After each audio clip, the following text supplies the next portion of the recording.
vamos a pasar el testigo. El testigo a una mujer. La primera de hoy, pero no la última. Fabiola. Muchas gracias. A ti.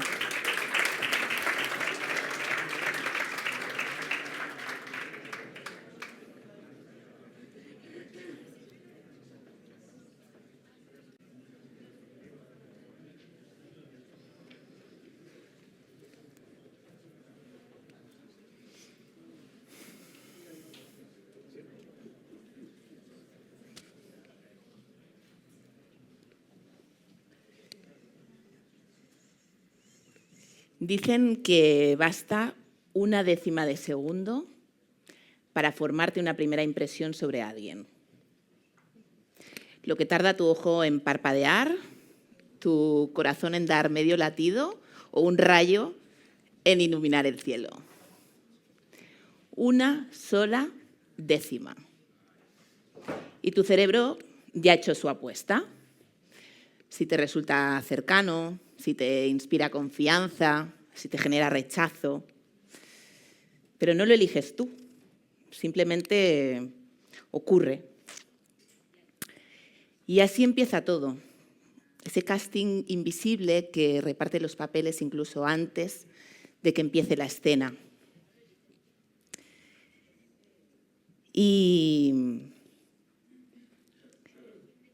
Ay, perdón.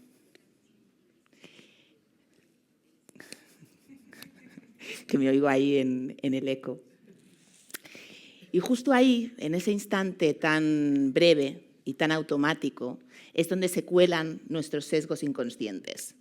Y vamos a hacer una comprobación rápida todos juntos. No hace falta que digáis nada en voz alta, simplemente pensad lo primero que os venga a la cabeza, sin más. ¿Sí? ¿Quién es más puntual y organizado? Organizada. ¿A quién se le da mejor la tecnología?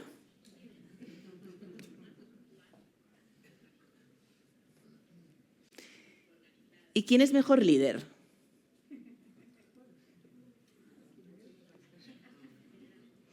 ¿Lo habéis notado?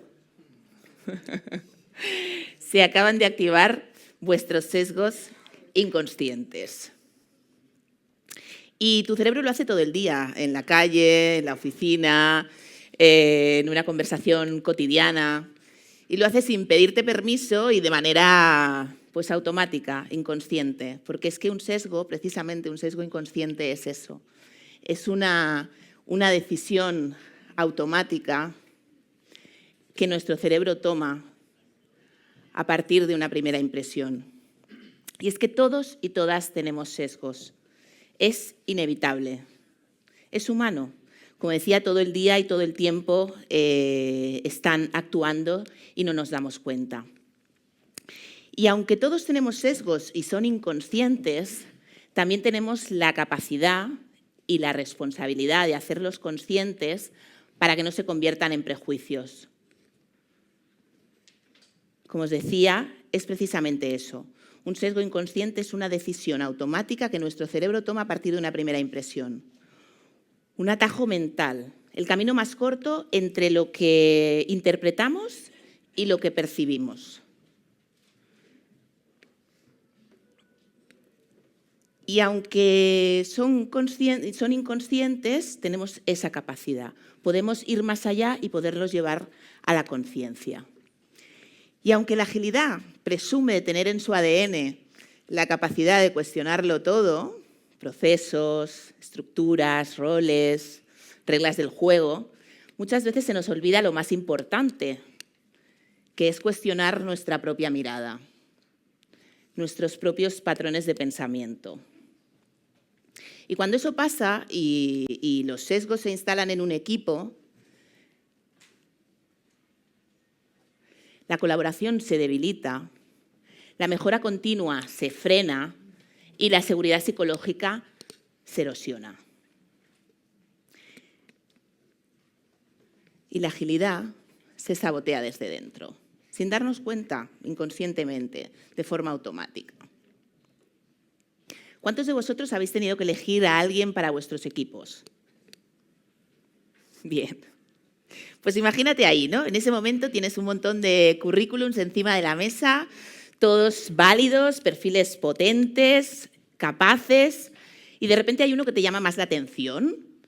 Dices, ostras, si estudió en mi misma universidad.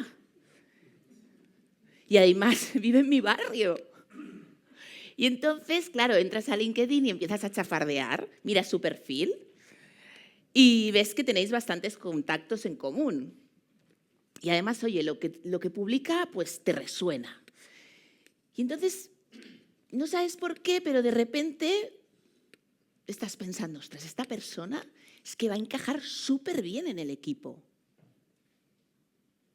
Pero todavía no la has entrevistado. Ni siquiera has comprobado sus habilidades. Y ahí es donde entra el sesgo de afinidad.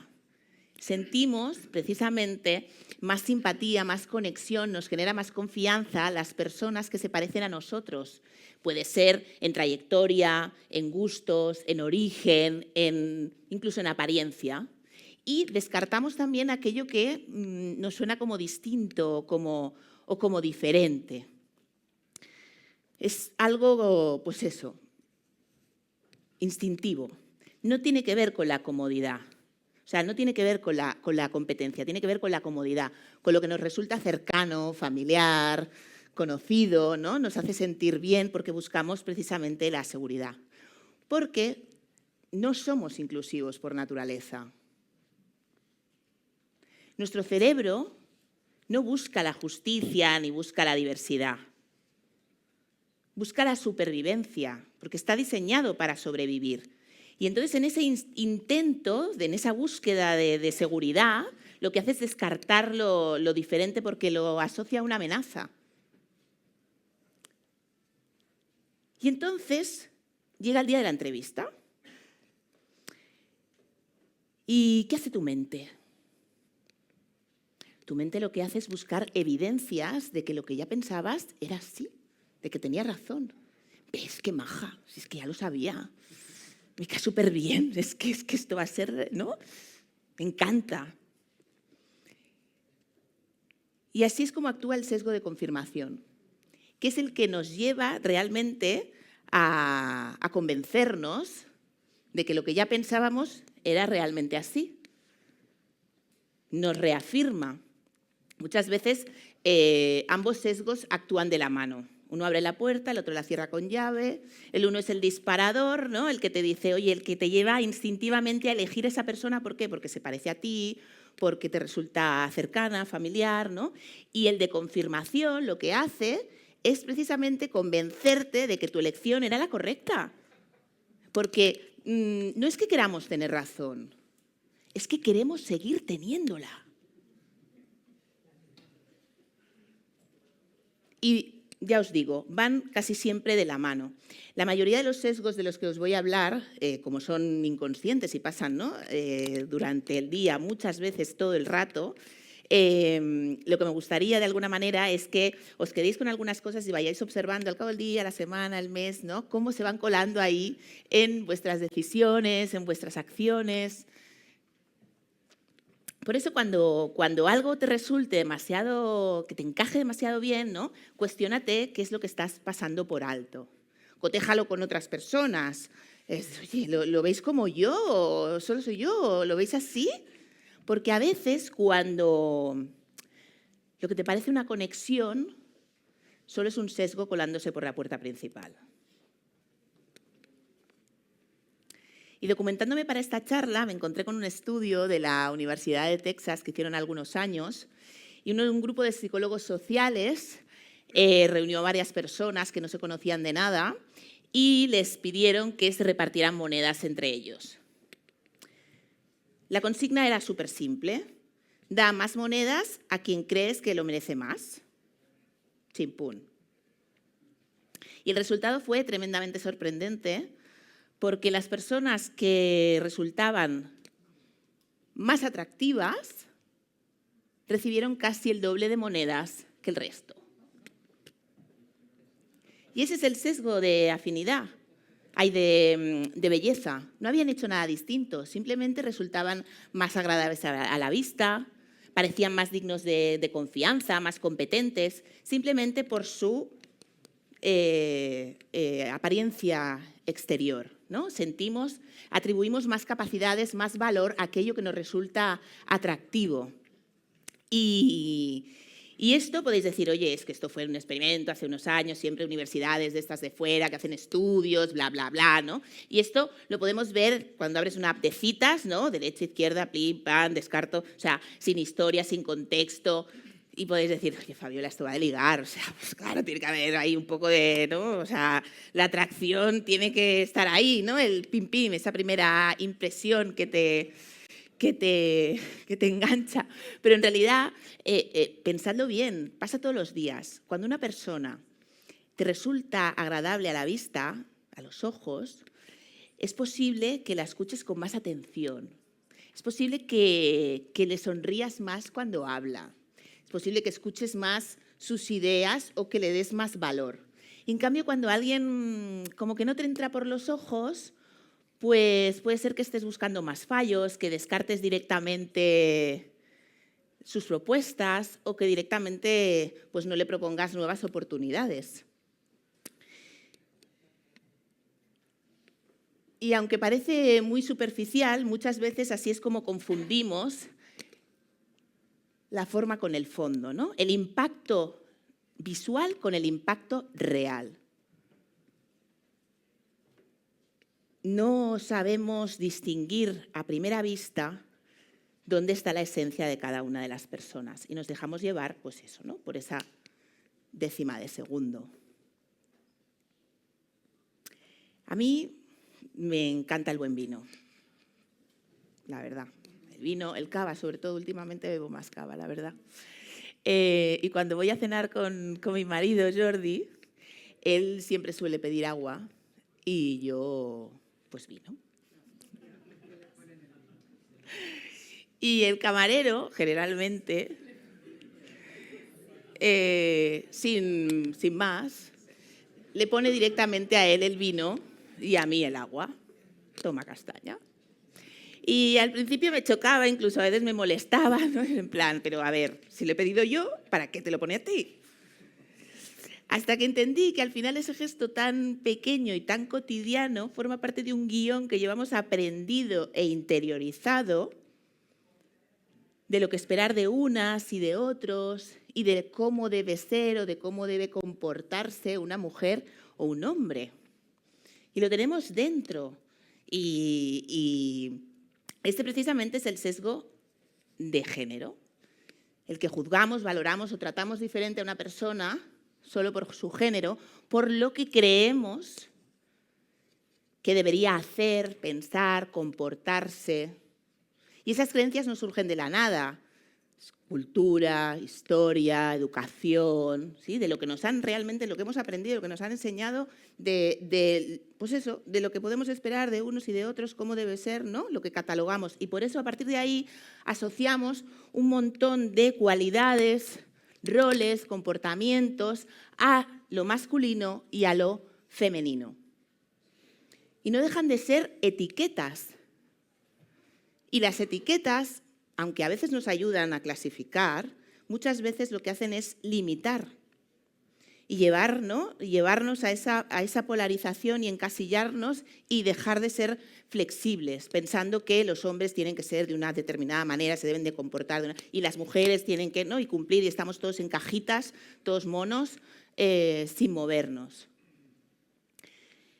Y en cambio, en este punto, cuando lo llevamos a las organizaciones, yo trabajo con organizaciones que precisamente apuestan por el talento femenino, el sesgo de género es uno de los clásicos ¿no? que están súper instaurados, lo vemos un montón en las organizaciones y en cosas cotidianas, de cómo, por qué escuchamos más a unos que a otras o cuándo interrumpimos más a unas y a otros. O esto pasa, por ejemplo, cuando pues, asumimos que una mujer con hijos pues no va a estar tan disponible para liderar un proyecto nuevo. O, por ejemplo, si una mujer viaja mucho por trabajo y alguien le pregunta, ¿Y a tus hijos quién los cuida? ¿Sí? También cuando una mujer da su opinión técnica. A veces, bueno, se pone en duda pues, su conocimiento, pero a un hombre se da por hecho que domina la materia. O sea, esto no hay duda. O sea, esto es bruto crack. O cuando una mujer habla con firmeza y seguridad, entonces ya es dura, agresiva, distante, ¿no? Un hombre es determinado, es un líder nato. Y es verdad o sea, es que, bueno, no lo digo yo, lo dicen los estudios, que el sesgo de género nos impacta principalmente a las mujeres. Pero también es cierto que a los hombres también les presiona a la hora de intentar encajar en moldes que muchas veces son imposibles. Por ejemplo, cuando un padre decide tomarse el permiso de paternidad completo. ¿Esto qué es? O sea, qué falta de compromiso, falta de ambición. Sí, como hemos visto, ¿no? Si un hombre tiene que ser ambicioso. O sea, ¿qué es esto de la paternidad completa? O cuando un hombre pues, muestra vulnerabilidad o cansancio, se asocia directamente a debilidad. Esto es muy frecuente en lo organizacional, pero es que también en lo cotidiano. Así que os invito a observar vuestro contexto, observar vuestras reuniones, a quién se escucha más, a quién se interrumpe con más frecuencia, quién suele tomar las notas en las reuniones.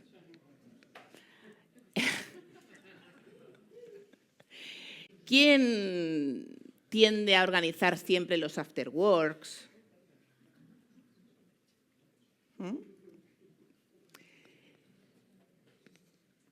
Hacer esa reflexión, observar de cerca, hacerlo visible y ver de qué manera podemos ir sorteando todos esos sesgos. ¿Y qué me decís cuando alguien llega tarde a una reunión? ¡Puf! Medio impresentable. Es que no se toma en serio. Menuda falta de respeto al tiempo de los demás. Poco profesional. ¿Sí o no? Pero ¿qué pasa cuando ese alguien eres tú? ¡Puf! Es que había un tráfico. O sea, es que, es que el despertador no me ha sonado a la hora. Me ha entrado una llamada de último momento y es que no, o sea... ¿Sí? Y este es el sesgo de correspondencia. El que nos hace atribuir a los demás, ¿no? Atribuimos el comportamiento de los demás, o sea, a su carácter o a su personalidad, pero lo nuestro son las circunstancias. No. O sea, lo de los demás es identitario, lo mío es circunstancial. Y lo hacemos todo el tiempo, ¿eh? Es como cuando, oye, alguien está como lo notas distante y piensas, uff, qué borde. Pero el día que tú estás más callada, dices, es que he discutido con mi pareja, estoy fatal. Y entonces se vale, porque claro, ¿no? O por ejemplo, cuando en una dinámica alguien no está demasiado participativo. Y entonces dices, que es poco implicado. Pero el día que tú pues, no participas, es que te encuentras fatal. Es que me duele todo, es un gripazo. Y claro, es que el sesgo de correspondencia no nos deja ver, ¿no? No nos deja ver a la persona, nos lleva a juzgar un poco el personaje y a no verlo desde la persona. Entonces, la invitación está en cambiar el juicio por la curiosidad, porque nunca sabemos la batalla que está librando la persona que tenemos delante. Y observarlo, porque este es de los más graciosos y curiosos. Y cuando empecéis a observar, os daréis cuenta que pasa todo el rato. Lo de los demás es porque son de una determinada manera y lo mío es lo de fuera. No sé si habéis visto alguna vez el programa de Broncano, La Resistencia, ¿sí? ¿Os suena? Pues en todos los episodios, o casi todos, a sus invitados o invitadas les hacía siempre una pregunta. ¿Eres más machista o más racista? Claro, nadie quería responder. Nadie quería verse ahí. Y lo entiendo. ¿Yo machista? Yo no, yo sí soy mujer. ¿Yo racista? No, yo no. Sí, yo tengo amigos negros. Yo no discrimino, yo trato a todo el mundo por igual. Y este es el sesgo de los más peligrosos que hay, porque es el sesgo del punto ciego, el que nos invita a pensar que los sesgos los tienen los demás, que nosotros no. Los cerrados, los intolerantes, los anticuados son otros. Yo no. Yo soy súper abierta, súper tolerante y súper inclusiva. Y claro, cuando no vemos, o sea, cuando negamos que esto va con nosotros, al final lo único que hacemos es dejar que los sesgos campen a sus anchas, porque ni vemos este, por supuesto, ni vemos ningún otro de los que os he contado y los cientos de sesgos que existen y que están clasificados actualmente. Y hemos visto, pues os he hecho como un resumen muy resumido de los sesgos más comunes que podemos observar en nuestro día a día personal y organizacional. Pero ya os digo que hay cientos de sesgos identificados y que esto, o sea, tiene mucha chicha. Y os los he traído no para señalarnos, sino para entendernos más, no para culparnos, sino para responsabilizarnos y poder hacer visible lo invisible y consciente lo automático. Porque lo que no se ve no se puede cambiar. Y lo que no se cambia se repite y se perpetúa. Así que me gustaría que recordarais una décima de segundo y vuestro cerebro ya ha decidido. Pero tú decides qué hacer después. Muchas gracias.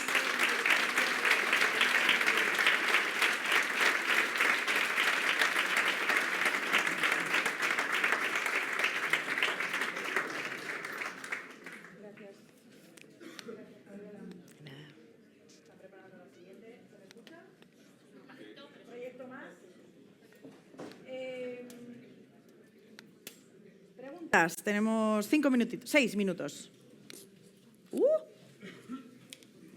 Espera, ya.